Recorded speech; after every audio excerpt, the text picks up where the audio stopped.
स्वागत है आप सभी का। आपके साथ मैं हूं स्वप्निल। बीजेपी के दिग्गज स्पीकर सीपी जोशी से मिलने के बाद अब बाहर आ रहे हैं, हमारे सहयोगी उनसे बातचीत कर रहे हैं। सीधी तस्वीर है। त्यागपत्र स्वीकार हो जाता है, अगर उसमें अरंतु परंतु लगाया, मैं इस कारण से दे रहा हूं, मैं यूं दे रहा हूं, तो उसकी तो जांच हो सकती है। जिसमें एक लाइन का अगर प्रस्ताव है और व्यक्तिगत प्रस्ताव है कि मैं सदन का त्याग करता हूं, इसका मतलब स्वीकार होना ही है। लेकिन उसको भी एक लंबी प्रक्रिया में, क्योंकि निर्णय तो अध्यक्ष के द्वारा ही होता है, उस निर्णय को इतना लंबा डालने से राजस्थान में अराजकता की स्थिति बनी हुई है। उसके विरोध में भारतीय जनता पार्टी ने इतने दिन तक इंतजार कर लेने के बाद लगा है कि राजस्थान का भविष्य क्या होगा कुछ पता ही नहीं लग रहा है। उसके लिए आज आकर के हमने ज्ञापन दिया और अध्यक्ष जी से कहा है इसको बिना डिले किए इसके तुरंत फैसला करिए। स्पीकर क्या बोले? स्पीकर तो वो तो मैं निर्णय करूंगा, मैं ऐसा निर्णय करूंगा जो उदाहरण बने। अब वो मैं निर्णय करो, आप जितना जल्दी हो करो, तो प्रदेश की जनता को मैसेज जाए कि वास्तव में इन 91 लोगों का अस्तित्व क्या है, सरकार का अस्तित्व क्या है। उसमें मंत्री भी हैं, उसमें बाकी सब लोग भी हैं। इसका मतलब सरकार है या नहीं है, यह जो असमंजस स्थिति स्पष्ट हो जाए। आपके पास एक लंबा अनुभव है, इस तरीके के देश में और भी कुछ दूसरे उदाहरण आए? वैसे सामान्यतः बोफोर्स के टाइम पर केंद्र सरकार की भी त्याग पत्रों की जो जड़ी लगी थी वो स्वीकार हुए थे, और भी स्टेट में जो इस प्रकार की मंशा से जिसने त्यागपत्र दिया उनका स्वीकार हुआ। नियमों के तहत ये बात है कि निर्णय जो है ना वो अध्यक्ष जी के द्वारा ही आउट होता है, तो वो निर्णय में जो डिले कर रहे हैं वो डिले नहीं कर रहे। आप इस तरीके के बयान को रेगुलर दे रहे हो, लगातार पिछले दिनों में बयान दे रहे हो। घनश्याम तिवारी जी ने प्रेस कॉन्फ्रेंस भी की, उसके बावजूद आज इतने दिन बाद क्यों आया? पहले ही आ जाना चाहिए था। मैं सोचता था, हमने इंतजार किया कि अध्यक्ष जी का कोई निर्णय आ जाएगा, लेकिन निर्णय जब नहीं आया और असमंजस की स्थिति में राजस्थान झूल रहा है, तो हमारा दायित्व तो बनता है कि सरकार की स्टेटस क्या है वो अध्यक्ष जी के निर्णय पर निर्भर करता है। अध्यक्ष कांग्रेस के जो है उनका निर्णय आना है, उसके ठीक एक दिन पहले आप इतने एक्टिव हुए। हम तो हमेशा ही एक्टिव हैं, आपने हमेशा देखा होगा। हम कभी ऐसा दिन नहीं आया जब एक्टिव नहीं है। प्रोटेस्ट की मांग करेंगे क्या? देखो, मैं सोचता हूँ इनके निर्णय का इंतजार करते हैं 1-2 दिन, नहीं तो उसके बाद जो भी हमको आगे स्टेप लेना होगा लेंगे। राज्यपाल के पास जाने की गुंजाइश है? अभी राज्यपाल के पास जाएंगे आप? राज्यपाल के पास देखो, रोल का क्लियर या नहीं क्लियर, जब तक निर्णय नहीं आता तब तक कुछ कह सकते हैं, न क्लियर है न क्लियर नहीं है। राज्यपाल के बाद की स्थिति है, ये तय करना सदस्यों की सदस्यता के बारे में राज्यपाल का अधिकार क्षेत्र नहीं है, ये सीधा स्पीकर का अधिकार। लोगों ने इस्तीफा दिया। स्पीकर साहब की कार्यशैली को लेकर क्या कहेंगे? क्या कुछ संदेह है जो आपको आना पड़ा यहाँ तक? संदेह नहीं है, पर कानून की पालना कराना और कानून के लिए दबाव बना करके उसको निर्णय कराना, ये हमारा धर्म है जिसका हमने पालन किया है।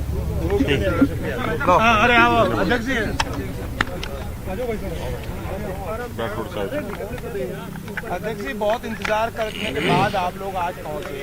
थोड़ा नीचे कर लो यार, तुम नीचे कर लो यार। स्पीकर का जो दरवाजा खटखटाने, अरे एलसीडी तोड़े के क्या यार? आराम से कर लो, आराम से।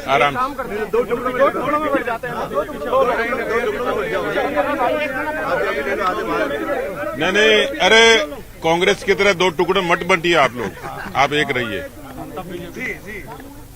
2018 में कांग्रेस के विग्रह की शुरुआत जो राजभवन से हुई थी, बाद में उसकी परिणति राजद्रोह के मुकदमे से हुई, पीसीसी के चीफ की और डिप्टी चीफ मिनिस्टर की बर्खास्तगी से हुई, उसकी परिणति बाड़ाबंदी के रूप में हुई, चिट्ठी पत्री से हुई, सदन में विरोध और प्रतिकार से हुई, और अंततः एक ऐसा अवसर आया जब लगभग अनुमानित 90 सदस्यों ने स्पीकर के घर पे आके पूरे नियोजित तरीके से और इस्तीफे दिए। कहा तो ये गया कि तात्कालिक फैसला था, पर ये टेंट वाला कहां से आया?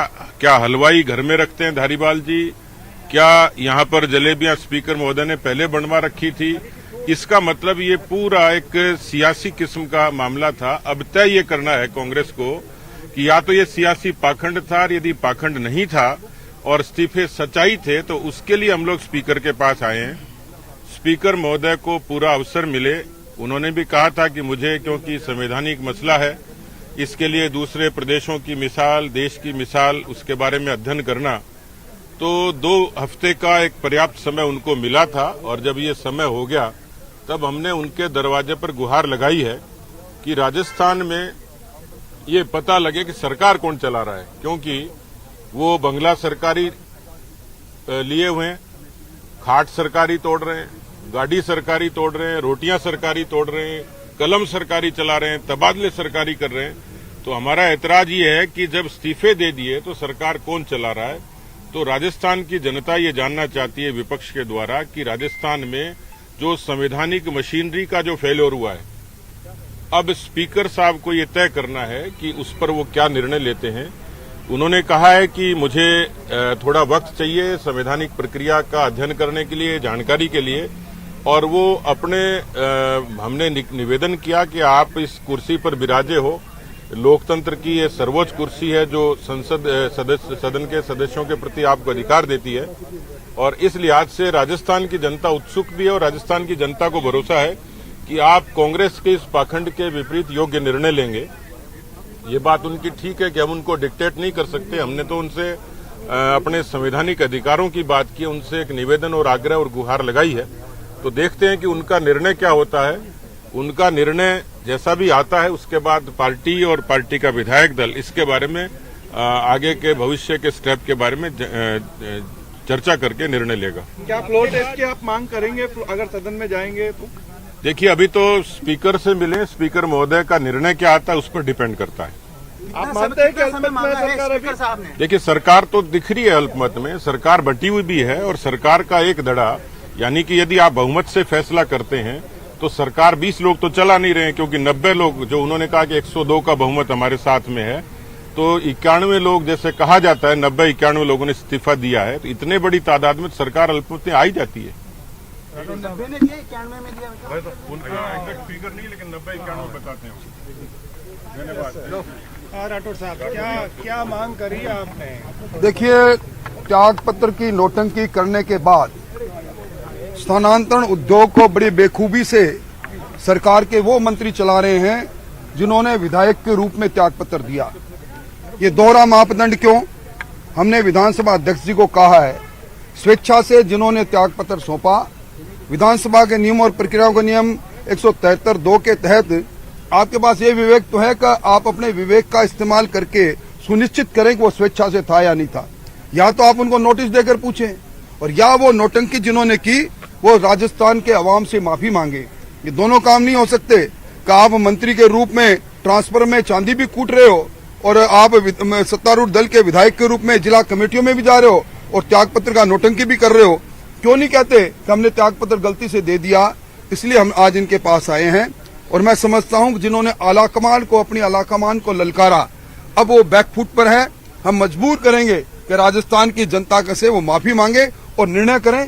मैं धन्यवाद देना चाहूंगा विधानसभा अध्यक्ष जी ने कहा कि मैं ऐसा निर्णय दूंगा जो हिंदुस्तान के संसदीय इतिहास के अंदर उस निर्णय की कोई नजीर बनेगी। दिलीप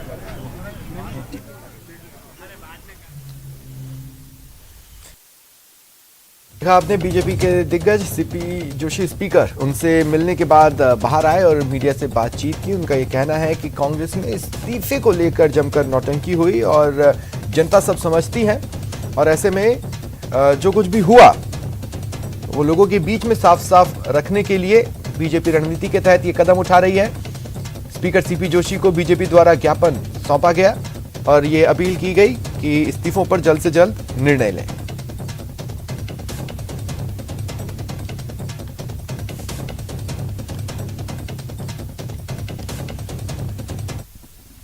बाड़मेर से ये बड़ी खबर आपको बता रहे हैं। आरटीआई कार्यकर्ता गिरफ्तार, SC/ST एक्ट में आरटीआई कार्यकर्ता को गिरफ्तार किया गया है। चौटन थाना पुलिस ने उसे गिरफ्तार किया। जैसे ही कोर्ट से रोक हटी उसे पकड़ लिया गया। पुलिस आरोपी को आज कोर्ट में पेश करेगी।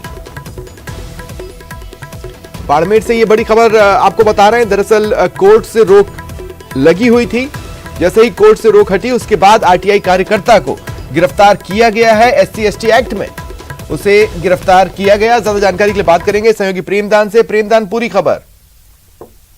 स्वप्न, मैं बताना चाहूंगा कि अब बाड़मेर जिले के अंदर लगातार इस तरीके के मामले कई थे जिसमें स्टे था। कोर्ट से स्टे होने के बाद में स्टे खुला है 4 दिन पहले ही। उसके बाद में ऐसे स्टे में पद्माराम मेघवाल है जिन्होंने इसके खिलाफ मामला दर्ज करवाया था। उसी मामले में चालान पेश होने के बाद में हाईकोर्ट से जो स्टे हटाया उसके बाद में इसकी आज कल गिरफ्तारी हुई है। आज इसको कोर्ट में पेश किया जाएगा और आगे की कार्रवाई के लिए रिमांड पे लिया जाएगा।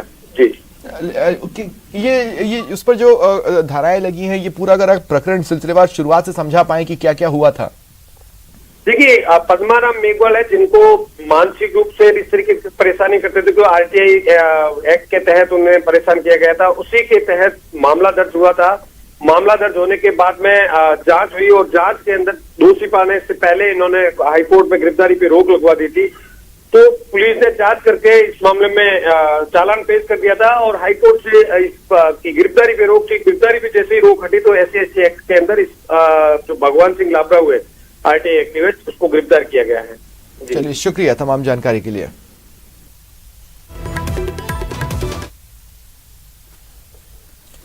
और मुख्यमंत्री अशोक गहलोत के गुजरात दौरे से जुड़ी खबर आपको बता दें। मुख्यमंत्री अशोक गहलोत आज गुजरात दौरे पर रहेंगे। देखिए, उनके जो कार्यक्रम है बनासकांठा जिले के थराद में, वो आज एक रोड शो करने वाले हैं। रोड शो के बाद वो एक जनसभा को संबोधित करेंगे। 12:30 बजे अहमदाबाद में उनका प्रेस से मुखातिब होने का कार्यक्रम है, यानी वो PC करेंगे और फिर दोपहर 1:30 बजे हेलीकॉप्टर से थराद के लिए रवाना होंगे। शाम 5:30 बजे वो राजस्थान लौटेंगे। 5:30 बजे शाम को वो उदयपुर पहुंचेंगे और ठीक 6 बजे यानी हाथों हाथ उदयपुर से स्पेशल प्लेन से दिल्ली के लिए रवाना हो जाएंगे।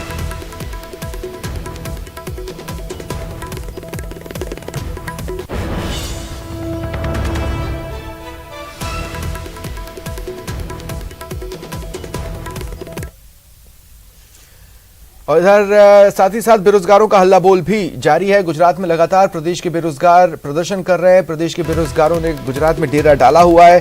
हल्ला बोल बेरोजगारों का जारी है। आज बेरोजगार युवाओं के जो लीडर हैं उपेंद्र यादव और साथ ही कुछ अन्य बेरोजगारों को पुलिस ने हिरासत में लिया। दरअसल CM गहलोत के घेराव का आह्वान बेरोजगार नेताओं की ओर से, बेरोजगारों की ओर से किया गया था। ऐसे में CM गहलोत के घेराव से पहले ही इन्हें हिरासत में ले लिया गया। अहमदाबाद की पुलिस ने इन्हें हिरासत में लिया है। इधर बेरोजगार अब अपनी आगे की प्रदर्शन की रणनीति बना रहे हैं। गुजरात प्रदेश कांग्रेस कार्यालय के घेराव का बेरोजगारों ने ऐलान किया है।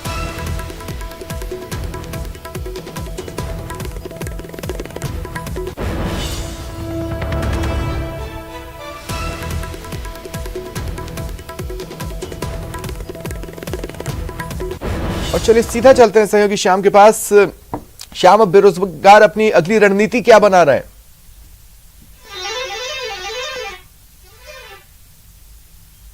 देखिए स्वप्निल, लगातार राजस्थान के जो बेरोजगार है उनका पिछले 17 दिन से अहमदाबाद में धरना प्रदर्शन जारी है। लेकिन देर रात को बेरोजगारों के नेता उपेंद्र यादव सहित अन्य लोगों को अहमदाबाद क्राइम ब्रांच ने गिरफ्तार कर लिया, क्योंकि जिस तरीके से बेरोजगारों ने ऐलान किया था कि वो मुख्यमंत्री अशोक गहलोत का घेराव करेंगे, उन जनसभाओं में विरोध दर्ज करवाएंगे, उससे पहले ही अहमदाबाद की क्राइम ब्रांच ने उन्हें गिरफ्तार कर लिया गया। लेकिन जो अन्य साथी है उन्होंने साफ तौर से अल्टीमेटम दे दिया।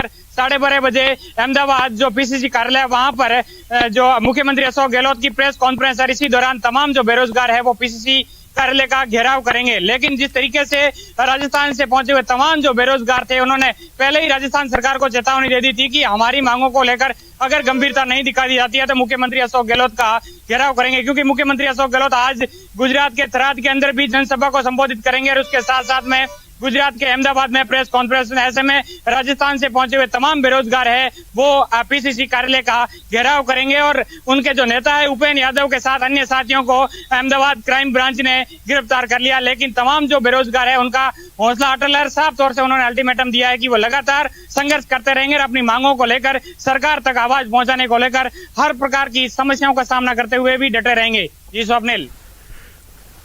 बिल्कुल। और इधर देखिए, ये बात तो जाहिर है कि कुछ लोगों को हिरासत में ले लिया गया है, लेकिन CM गहलोत फिर भी गुजरात दौरे पर तो जाने ही वाले हैं। ऐसे में कोई अप्रिय स्थिति न बने, क्या इसके लिए प्रदेश सरकार की ओर से कोई भी प्रतिनिधि या कोई भी अधिकारी बेरोजगारों तक गया है, उनसे बातचीत कर रहा है? क्या किसी भी स्तर पर बातचीत चल रही है उनसे वहां पर?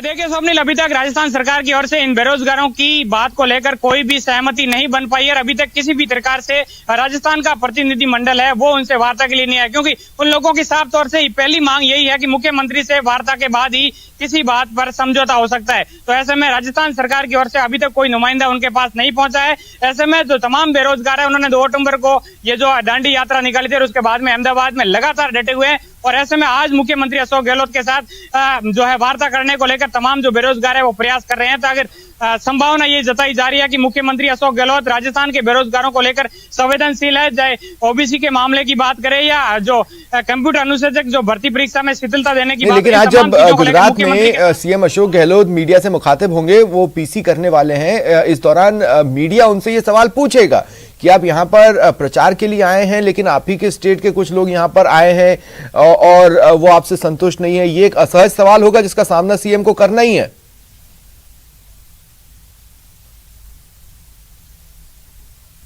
निश्चित तौर से स्वप्निल, आज का जो मीडिया का सवाल है वो भी यही रहेगा मुख्यमंत्री अशोक गहलोत के साथ, क्योंकि पिछले 17 दिन से राजस्थान से पहुंचे हुए सैकड़ों बेरोजगार अपनी हक की आवाज के लिए वहां पर पहुंचे हुए। ऐसे में मुख्यमंत्री अशोक गहलोत है वो उनसे वार्ता कर सकते हैं। ऐसा कयास लगाया जा रहा है कि उन बेरोजगारों के साथ मुलाकात हो सकती है, उनके प्रतिनिधि मंडल से उनकी बातचीत हो सकती है, लेकिन कहीं ना कहीं प्रेस कॉन्फ्रेंस के अंदर सबसे बड़ा मुद्दा शायर है। चलिए, शुक्रिया तमाम जानकारी के लिए। अलवर में 2 गुटों के बीच जमकर फायरिंग हुई, इस पूरे घटनाक्रम का सीसीटीवी फुटेज सामने आया है। कई गंभीर सवाल कानून व्यवस्था पर इस फुटेज के सामने आने के बाद, इस खबर के सामने आने के बाद खड़े हो रहे हैं। सीसीटीवी फुटेज में आपको फायरिंग करता युवक भी दिखाई देगा और साथ ही युवक के जो साथी हैं वो पथराव करते नजर आएंगे। घटना के बाद से ही कॉलोनी में दहशत है। दोनों पक्षों में पुरानी रंजिश चली आ रही थी जिसने आज ये मोड़ लिया। पुलिस फिलहाल आरोपियों की तलाश कर रही है। आज 8 बजे करीब मेहंदी का बाग में कोई रानू पंडित के घर पे झगड़े की सूचना मिली थी। उस सूचना पे मौके पे पहुंचे तो वहाँ पे उसकी पड़ोसियों और मां ने बताया कि कुछ लड़के आए थे जिनका रानू पंडित से पहले झगड़ा हो रखा था। उसी विवाद को लेके उसके घर पे आए, ईंट पत्थर फेंके और कुछ लोगों ने वहाँ फायर करने की भी बात बताई। इस संबंध में अभी जैसी रिपोर्ट होगी वैसी कार्रवाई की जाएगी। गुजरात के वडोदरा से बड़ी खबर है। यहां बस और ट्रक के बीच टक्कर हो गई। हादसे में 6 लोगों की मौत हुई, 15 घायल हैं जिन्हें अस्पताल में भर्ती कराया गया। अस्पताल में इन घायलों का इलाज चल रहा है। जानकारी मिल रही है कि राजस्थान के भीलवाड़ा से ये बस मुंबई के लिए निकली थी, मुंबई जा रही थी। इसी दौरान प्रारंभिक जांच में जो बात सामने आई है वो ये कि ओवरटेक करने के चक्कर में ट्रक से बस टकरा गई।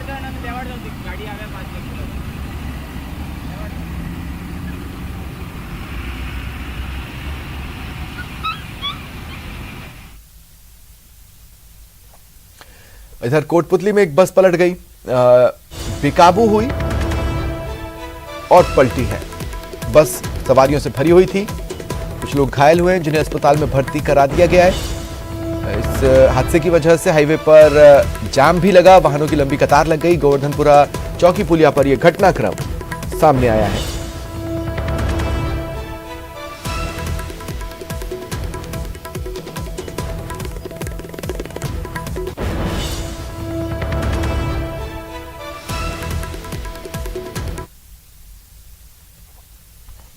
रतनगढ़ से खबर है, गारमेंट्स की दुकान में भीषण आग लग गई जिसकी वजह से मार्केट में अफरा तफरी रही। तुरंत ही फायर ब्रिगेड को इसकी सूचना दी गई। दमकल की गाड़ियां आनन फानन में मौके पर पहुंची और 3 घंटे की कड़ी मशक्कत के बाद इस आग पर काबू पाया जा सका। बिजी मार्केट एरिया है जहां ये गारमेंट्स की दुकान है, जिसमें आप देख सकते हैं रात का समय था, बीती रात की ये खबर है। आग लग गई, आग की विकराल लपटें आग की भयावहता की कहानी खुद ही बयां कर रही है। इधर जालोर के सांचौर में धरना प्रदर्शन जारी। हम बात कर रहे हैं बीजेपी के धरना प्रदर्शन की, जिसका आज 3रा दिन है। सांचौर में नेशनल हाईवे में घटिया निर्माण का मामला है। भाजपा जिला अध्यक्ष श्रवण सिंह राव के नेतृत्व में प्रदर्शन चल रहा है। आज लोग उपखंड अधिकारी को इस संबंध में ज्ञापन सौंपेंगे। 3 दिन से सांचौर पुलिस थाने के आगे धरना जारी है। तस्वीरें देखिए आप टीवी स्क्रीन पर। टेंट लगा लिया गया है, डटे हुए हैं प्रदर्शनकारी। सांचौर से ये तस्वीरें हैं बीजेपी के धरना प्रदर्शन की, जिसका आज 3रा दिन है। ये प्रदर्शन, ये धरना जारी है।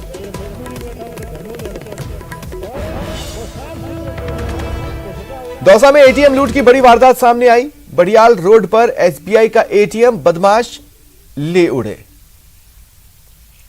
एटीएम में कितने रुपए थे ये फिलहाल सामने नहीं आया है, लेकिन जो जानकारी मिल रही है, बदमाश पिकअप के साथ पहुंचे, एटीएम को पिकअप से बांधा, खींचा, उखाड़कर अपनी गाड़ी में डाला और लेकर फरार हो गए। वारदात के बाद से ही इलाके में हड़कंप मचा है। बांदीकुई थाना पुलिस ने नाकेबंदी करवाई है। ये सुबह 4 बजे की घटना है। कुछ बदमाश आए थे, एटीएम को उखाड़ कर ले गए। फिर हम चिल्लाए तो उन्होंने गोली मारने की धमकी दी। फिर हमने पुलिस को इन्फॉर्म करा। फिर पुलिस लास्ट मौके पर यहाँ आके पहुंच गई। बढ़ेंगे आगे, बात करेंगे कोटा की, जहां पुलिस ने एक ऐसे गिरोह का पर्दाफाश किया जो असली बताकर डमी मोबाइल बेचा करता था। पुलिस ने 2 आरोपियों को पकड़ा है। इनके कब्जे से 38 डमी मोबाइल और 25,000 रुपए नगद बरामद हुए। आरोपी नाम रोहित और राजा बेलदार एमपी के खंडवा के बोरगांव के निवासी हैं। आरोपियों से कई और वारदातों का खुलासा पूछताछ के दौरान हो सकता है। आरोपी दिल्ली और मुंबई से डमी मोबाइल खरीद कर लाते और लोगों को झांसे में लेकर बेचा करते थे। फिलहाल पुलिस पूछताछ कर रही है।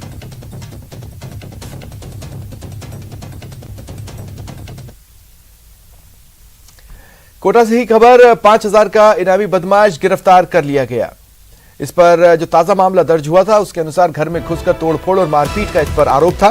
बदमाश सुशील पांचाल पर पूर्व में भी कई केसेस दर्ज बताए जा रहे हैं।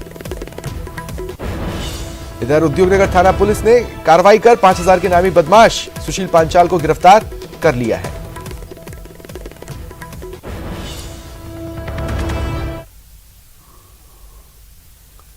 बांसवाड़ा पुलिस ने 5 दिन पहले मुस्लिम कॉलोनी के पास ट्रैवल कारोबारी पर फायरिंग करने वाले 2 आरोपियों को सोमवार शाम गिरफ्तार किया। पुलिस ने कोटा और झालावाड़ में दबिश देकर मुख्य साजिशकर्ता आकिब खान और अमन संजरी को पकड़ा। पुलिस ने बताया आरोपियों को स्थानीय स्तर पर सहयोग करने वाले लोगों की भी पहचान कर ली है, उन्हें भी जल्द पकड़ेंगे। मामले में 2 आरोपियों को पहले ही गिरफ्तार किया जा चुका है।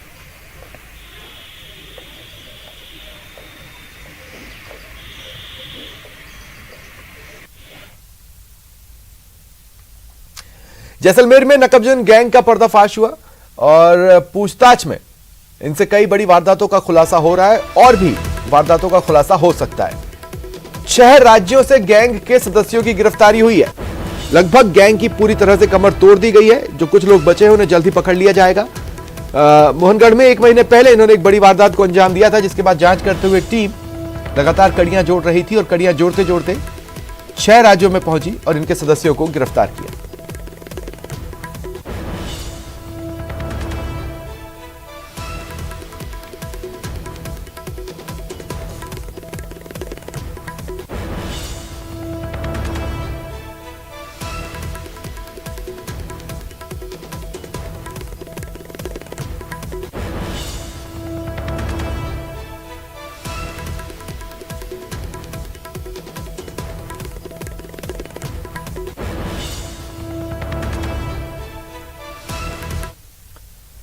और मंत्री प्रताप सिंह खाचरियावास इस वक्त मीडिया से बातचीत कर रहे हैं। आइए सीधे चलते हैं। तो तुम्हारा जो मुकाबला आपस में, तो जवाब तो देना पड़ेगा ना। तो वसुंधरा जी 4 साल तक नजर आई, ना ये नजर आए। विपक्ष की भूमिका निभाने में जो बीजेपी फेल हो गई, वो बीजेपी क्या नाटक करने अध्यक्ष जी के यहां पर गई है। एक आंदोलन ये नहीं कर पाए। कल इन्होंने कोशिश की शेखावाटी में भीड़ जुटाने की, तो वहां पर भी भीड़ नहीं जुटी, क्योंकि वहां लोकल फतेहपुर का आदमी तो इकट्ठा हुआ नहीं और इधर उधर से उन्होंने भीड़ इकट्ठी कर ली। बीजेपी को आने वाले चुनाव में आप देख लेना, 2024 में जब चुनाव होगा, बीजेपी की इस देश में विदाई की शुरुआत राजस्थान से होगी। हमारा काम बोलता है, हमारी सच्चाई बोलती है, हमारी ईमानदारी बोलती है। बुजुर्ग, विकलांग, विधवा पेंशन 1 करोड़ लोगों को हम दे रहे हैं। राजस्थान में नौजवान के लिए काम हो रहा है, उनको रोजगार मिल रहा है। और आप इस बात को जानते हैं, हमारा मेडिकल का मॉडल पूरी दुनिया में नंबर 1 पर है। दवाई फ्री, जांच फ्री, इलाज free, heart transplant free, kidney transplant free, हर दवाई फ्री, 10 लाख तक का प्राइवेट अस्पतालों में इलाज फ्री, सरकारी में सब कुछ फ्री। हमारा काम बोल रहा है, बीजेपी का झूठ बोल रहा है। आप सुन लेना, बीजेपी ये समझ रही है कि कांग्रेस बिखरी हुई है। कांग्रेस बिखरी हुई नहीं है। जब हम चुनाव में जाएंगे, हर कांग्रेस का नेता समझता है सब एक होकर जाएंगे। और इस वक्त लोग, सोनिया गांधी जी के नेतृत्व में आपने देखा होगा, कांग्रेस के नेताओं की बयानबाजी बंद हो चुकी है। सबका एक ही मकसद है। कांग्रेस इस बात को जानती है, सब संगठित होकर चुनाव जीत सकते हैं। इसलिए सारे लोग मिलकर एक होकर जाएंगे, बीजेपी के मंसूबे कामयाब नहीं होने देंगे। आप कह रहे बिखरी हुई नहीं है, डर नहीं है, तो इस्तीफे वापस लेने में क्या डर है?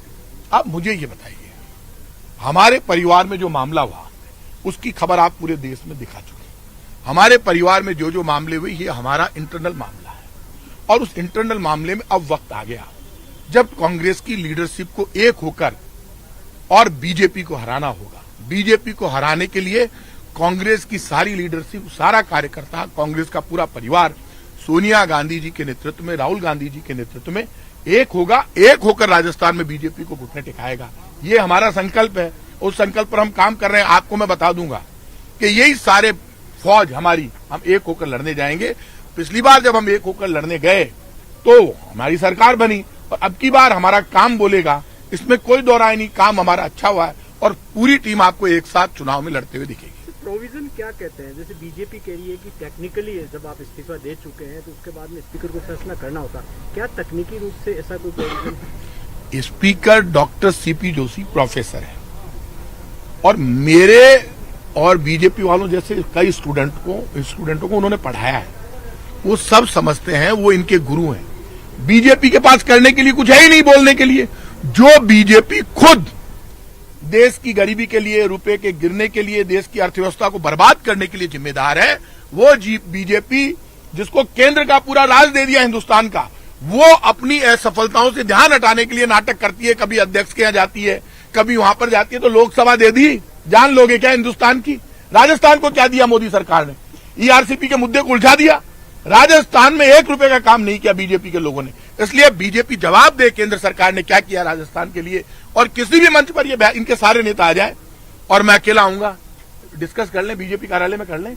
ये जो नाटक कर रहे हैं, फर्जीवाड़ा कर रहे हैं, ये चलेगा नहीं बीजेपी का।